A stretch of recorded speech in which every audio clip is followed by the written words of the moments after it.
Exactly 1 minute past 8 and still watching Smart Men's Business, your daily kickstart for the day. I'm Anju Bariji. I'm with Masika Tsibe and just being joined with Joram Paul Sonko. He's already in the house. Of course, we shall be engaging him later on in our discussions in this particular segment. Well, at this time, before we get into our business tips and quotes to start your day inspired, don't forget the markets on the Zabo platform, which are about to open in just a few minutes as I speak right now. Now, what do you have to do to be a part of this? Simply dial *292#. This will avail you with quite lots of options where you can choose to buy government bonds and securities for as little as 15,000 you get on shillings. Now, the markets open at 8:15 a.m. Like I said, in a few minutes they'll be opening, and they'll be closing at 3:15 p.m. And now this is effective Monday up to Friday, except on the weekends and the public holidays when you can access these markets. But at least you have the rest of the 5 days to capitalize and make quite some huge profits for yourself, and life will be very, very okay.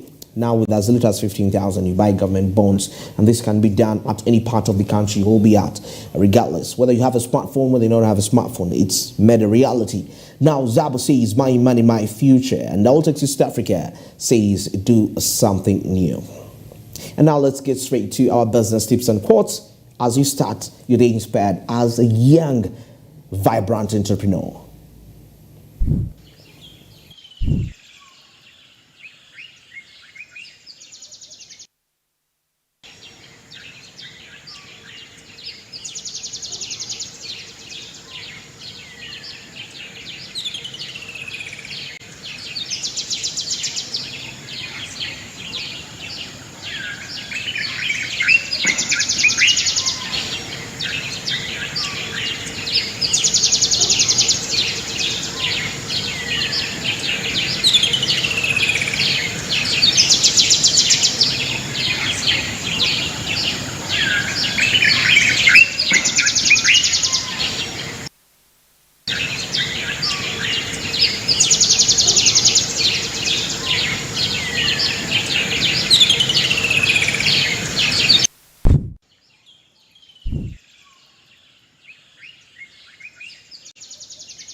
Well, that is it for our business tips and quotes this morning. Yes, you're still watching Smart Men's Business. Well, at this time now, we're heading straight into our SMB trends. You know, what's really happening around, and of course, getting into our next update here. And the discussion today is ranging around public procurement, as we are trying to take a look at how government policies can really have an impact on the economic prosperity of a country. And in most cases, we are talking about political economic policies, you know, polygons. We can call them the polygons, in other words. And that is something quite very key. Policies are very key, by the way, very key. And today our discussion is going to be rotating around procurement. Yes, procurement, public procurement, and how it can be used as a tool to drive socioeconomic transformation and at the same time redistribute wealth to avoid the wealth inequality. And now, as I'm joined with Joram, Masika Tsibe, yes, I don't know what you really pass, but just before I get into take this any further, I would procurement is something which actually some governments spend about 20% of their budgets into that. That is worldwide. I don't know about Uganda, whether we've ever thought about this. Because we see the reason as why 50% of the businesses die almost every year is due to lack of stable opportunities. Okay, I've created my business, but I don't have an opportunity. A business opportunity is what is going to enable me find value for my business. And now that is what governments really have to do. It's a role which is governments really have to interplay to make sure that this is made possible. You know, so that we reduce on the number of businesses that are closing, that is on a yearly basis. Well, quite some other countries have taken up initiatives for the procurement, in a way to support that is the private sector, in a way through establishing stable policies, procurement policies. Well, Joram, thanks for joining us. Good morning. Good morning, good morning. And of course, good morning to our viewers as well. It's Smart Means Business here as we kickstart off your morning, giving you all the details that matters. And public procurement being looked at as a policy tool, something that most governments look at definitely as a key part of something that is driving different policies that are always put in place. Yes. And pretty much when you look at the fact that today our focus is on the role of public procurement in policy implementation, as well as the kind of wealth creation in the aspect of redistribution of the same, but how we approach it is what we are definitely going to be trying to understand. And also looking at the mere fact that there are also strategic aspirations of public procurement. So there is a lot of it. You've actually mentioned some figures that globally most of the governments pay keen attention to procurement. Yeah, to procurement. They invest money there. Investing heavily. I think we also invest there too. Not so much as such, but we do invest because you want to believe in the fact that everything like procurement, it does allow governments to leverage a little bit more of the purchasing power, which at the end of the day promotes quite a number of key aspects of the economy. Yeah, and you see, there is something which, you see, procurement, yes, Uganda, we are trying our best to get there, but the only challenge comes here. When you look at into our procurement policies, when, for example, if a certain ministry wants something, probably, and they look for bidders to get this, to supply them these aspects. There are quite stringent rules that are put here, and some of them actually limiting participation of most of the enterprises. So in Uganda, for you to benefit from procurement, you need to be an established business. You see that? And because when you look at this, some time back, I remember the members of parliament were trying to push for the participation of the micro enterprises to participate into procurement, but of course it didn't really go as efficient as that, because when you look currently at to the climate, to the economic climate of the country, when it comes to procurement, you see that for you to qualify to bid, Jerome, I think you would agree with me, this is very unfair. You cannot tell me that I need 3 years books, audited books, first of all, for me to be a part of that. And you also put in bank statements for 3 months. I need these bank statements for 3 months for me to qualify to bid for anything. So where does that really leave this country? We've in Uganda, unlike other countries, of course here we shall get their further details as we proceed with the discussion, but you see how really our procurement policies need to be really reviewed. Well, at this time, let's take a review of how procurement can actually help, how it can be a tool to lead to economic growth and development, most especially looking at it from the aspect of the role wealth redistribution, as you can see on the screen there. Now, public procurement as a policy tool, now of course it allows governments to leverage their purchasing power to promote social, industrial and environmental policies. And we see that in developing countries, procurement is often used to pursue secondary aims alongside its primary objective. There are quite, of course, some other secondary aspects that come in there. Yeah, and well, for the viewers to also pay more clear attention to the fact that when you look at the capitalistic approach of public procurement, in the face of a country like ours, which is more of more capitalistic driven, True. In regards to it, you get to realize that with the public kind of procurement, with the fact that we do have public authorities, or we've got some government bodies that normally purchase work and goods from businesses directly. And I think why I would say we are trying to invest in Uganda into public procurement is that you get to realize that the government has been able to at least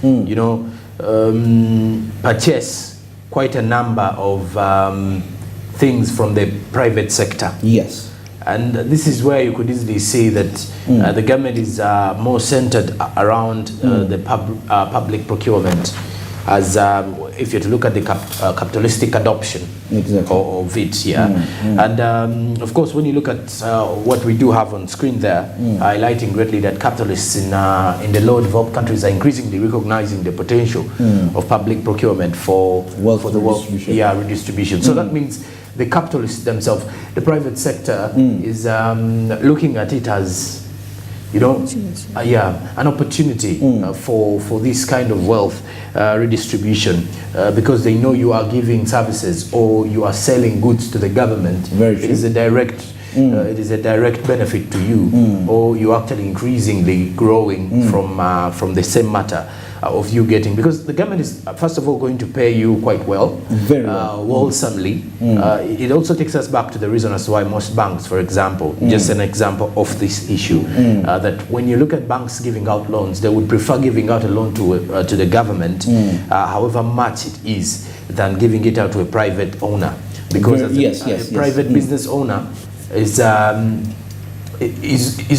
you don't know whether they'll be able to receive this money within the due course. So you will either way take it off, you will either way have to take their securities in the long run, which at times banks don't want to engage into. Very true. But then for the government, very much so that whether it's 5 years or 10 years, the money is going to come back. And the way it will come back, it's coming back with more with more interests and profits for the banks. So I think it is the same kind of situation where the why I've actually chosen the issue to do the capitalistic adoption of public procurement is because in low developing countries, and when you say low developing countries, we are among these countries. Very true. So they are increasingly recognizing the potential of public procurement for wealth redistribution by leveraging the procurement practices, and the capitalists can actively contribute to economic development and social empowerment. It is the same thing that we are seeing here, just that some people are actually rushing out of businesses, but you get to realize that the private sector players in Africa are playing a very key role in fostering the development of the economies. That is both from the formal and the informal sectors, and the same kind of situation there, as you can definitely see for the viewers on the screen. Yeah, and of course, if you're watching right now and you're wondering how applicable this is, I want you to know that it's been proved that it really works out. Of course, it can be tracked to the Great Depression, whereby the American Act that was of 1933, of course, required the federal agencies to procure domestic materials and products to support that is local industries. Another example is with the 1953 Small Business Administration, which includes using public procurement to help Americans start, build and grow businesses. We are now benchmarking. Now, on an international scale, the United Nations 2030 Agenda for Sustainable Development and Sustainable Goals, of course, were developed to address global challenges and help achieve a better and more sustainable future for everyone. Now, the SDGs have been one of the key drivers for promoting sustainable public procurement. In fact, 2 out of 17 SDGs, that is 12.7 and 16.6, specifically target public procurement. Now we're talking about standard development goals. Yes, so that makes it quite a very interesting aspect in there. But of course, still as we are benchmarking, we can still dwell onto our continent, Africa. We've seen countries that have actually come up with policies that are quite very influential in terms of promoting public procurement. Now, let's take an example of the Buy Uganda, Build Uganda policy. I cannot really put that out. This was, of course, in a way to empower the local farms so that they can have the capacity to supply what the government can really need. Of course, let's get into this also as we are having our discussion. Let's take a look at countries that have implemented procurement policies, that is to foster economic transformation and wealth transformation at the same time. Though this is not absolute, we cannot say that some of these are still on test to see how far they can go, but as sure we know, it works. That is the bigger picture here. Of course, now taking a look at Kenya there. Kenya, of course, Article 227(2), that is A and B of the Constitution, requires procuring entities to allocate 30% of their total procurement to youth, women, and individuals with disabilities. Now that is something to get into. That is a policy within Kenya, which we can also benchmark on. That is as a country Uganda, and now we see the Buy Uganda Build Uganda policy that is approved in 2014, which focuses on fostering economic development through public procurement. Though despite the fact that in Uganda, of course, we shall get there. Let's first take a look here. Now, South Africa, of course, we see ISCOM, the electricity public utility, established the Supply Development, Localization and Industrialization Department, and Zambia, the Zambia Road Development Agency, which encourages large contractors to subcontract 20% of the work by value to small and medium scale enterprises. Now, do you take a look at that? If you have a contract that goes above a certain amount of money, probably you get a contract of about 1.5 million US dollars. At least get 20% of that contract as subcontractor, because here you're creating jobs first of all, and you're redistributing wealth, and this is working out for Zambia very well. I've had somebody actually who told me, I went to Zambia, but I don't remember walking on a tarmac road. Anyway, a Maram road. Sorry, not a tarmac. All that really shows you how the development really works. And now, interestingly, Joram and Mercy, this aspect is very, now like the ISCOM, the South African Electricity Utility, created what we call a Supplier Development, Localization and Industrialization Department with specific mandate to achieve sustainable development for local companies through public procurement. A way that, if I'm the big fish, and I'm established, I have all this, why don't I establish a scheme whereby I can empower my suppliers to reach up to the standard? Now, you see, when we tell people that politics actually affects all aspects of life, it's something really very serious. Policies, how we live. Now, this is now patriotic. I'm a company, I'm going to need resources, But what I'm going to do, I know that probably, maybe if my government is not in position to help out these other farms, I'm going to establish a scheme. They called it the South African Public Utility, the Supplier Development, first of all, Localization and Industrialization Department, with a mandate to achieve sustainable development of local companies through public procurement. So you are empowering me to be in position to provide the quality that needs to be provided to me. Because if I get a contract which is worth good amounts of money from an international contractor, and instead of contracting supplies from another country, giving them my money, why don't I empower people who are literally into the same sector I'm in? I empower them. I tell them, I need you to supply me this. But how can you supply me something of the quality that is required by the international standards? I will empower you. I'll teach you how that is done. And there is no way, anytime I get a job anywhere, because I've empowered you now, you know how it works. You have the skill. You know how to lobby the best. I'll count on you next time. And that's how countries grow. That's how economies grow. Money, you make sure that the money keeps flowing from within. From within. I think it's kind of the same with the issue with the Buy Uganda Build Uganda policy. Exactly, Buy Uganda Build Uganda. Because when you look at the fact that what the government was intending with the SEM is you're not limiting inflow of goods coming in from the other countries. You're actually boosting local production, local goods, and creating market. Because when you look at this, it was actually fostering and looking at economic development through public procurement. How so is when a company is producing, let's say, 100 million. Let's say that is bags of coffee per year. Yes. Or after a month or after 6 months, you want them to at least sell off these 100 amongst the Ugandans. Exactly. And then you see what you're going to export. Because at the end of it all, at times what we used to face during the time before they actually pushed for the Buy Uganda Build Uganda is you enter into a supermarket whereby 90% of the goods on the shelves and on these particular stalls are one either from Kenya, the UAE, the US, Germany, you know, England, London, and everything. Yes, and obviously, when you for goods, they also want to look for goods that are not from their own country. That's the funny thing. Yeah. So that is why the Buy Uganda, Build Uganda policy was established. That if the retail owners start to appreciate the goods of the Ugandan market, that they can easily be, you know, put out there to be also on a display, whereby the competition is now fair enough. If someone comes in to buy chocolate, for example, you have chocolates from Uganda, chocolates from Kenya, chocolates from South Africa, and you can name all the other countries and destinations of chocolate.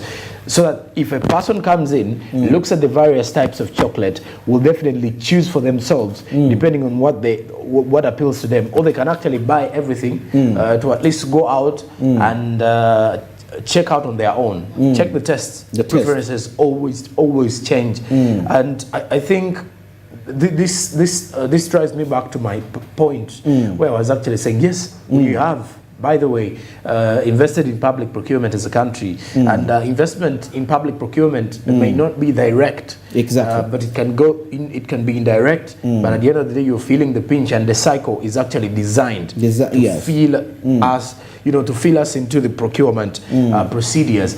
And well, I think it is what you can easily see as to why some of the countries that have implemented the same, Uganda is part of them, as you can definitely get to realize, for all those who are actually wondering. And but of course, when you look at public procurement, briefly maybe, it's at times it's what you could easily see where government, you know, authorities purchase work, goods or services from businesses. That is just a simple breakdown where you can easily see that a government hires, for example, a private company. We've seen government actually giving out private contracts, giving out contracts to private companies. For example, building roads. This is why at times when the UPDF Engineering Brigade gets some of these government contracts, you'll see the private sector players seeing it as unfair. Because they believe it is supposed to be, these are some of the contracts that they are supposed to get. But of course, again, the reason as to why I think we look at the fact that the government does seem like it's not overemphasizing public procurement is because of the fact that at times the private sector players themselves, or the private businesses, tend to misuse the government funds. So at times you get to realize government tends to, you know, I don't know what your take is, or Marcel's take would be, but I think... Actually, to some extent, I would agree with you, Joram. Yes. But you see, the public sector is one of the most productive sectors in our country, Uganda. Yeah, it is. You will agree with me.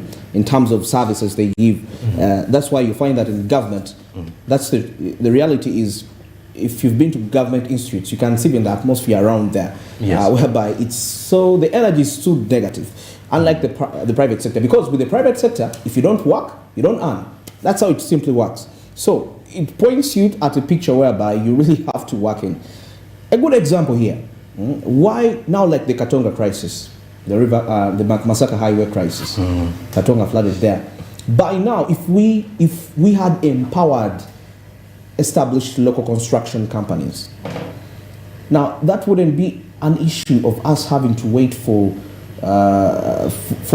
UN to come and intervene to block this. I mean to rectify this issue. You know, you see, public procurement, because if you say that the private sector doesn't have the capacity to give you what you need, what have you done to ensure that that happens? Instead, you're making it hard. How can you ask me? When I was starting this, I mentioned some of the few stringent rules. Of course, there are many. One of them being, you need to have bank statements for the last 3 months. I don't have them. I'm just starting. I need to be empowered. You want audited books for 3 years. No, it takes me back to why I was saying, why, for example, banks do not give out more loans to the private sector as much as they would give to the government. There is something to do with security.